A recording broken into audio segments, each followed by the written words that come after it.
নমস্কাৰ, মই হেপিমণি বৰা। মোৰ ঘৰ লখিমপুৰ জিলাৰ দাঁতিপাহাৰত। মোৰ বয়স 9 বছৰ। আজি মই আবৃত্তি কৰিবলৈ লোৱা কবিতাৰ শিৰোনাম ভাং ভাং ভাং ভাং। কবি কলাগুৰু বিষ্ণুপ্ৰসাদ ৰাভা।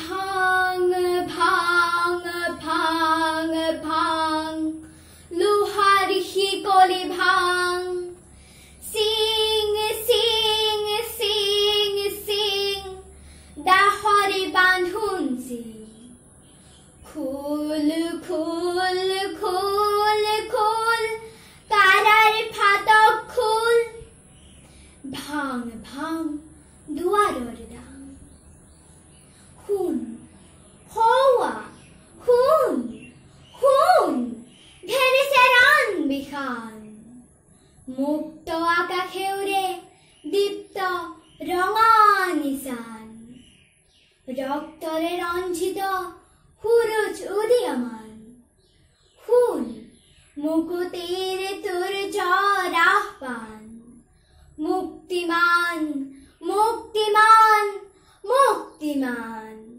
ধন্যবাদ।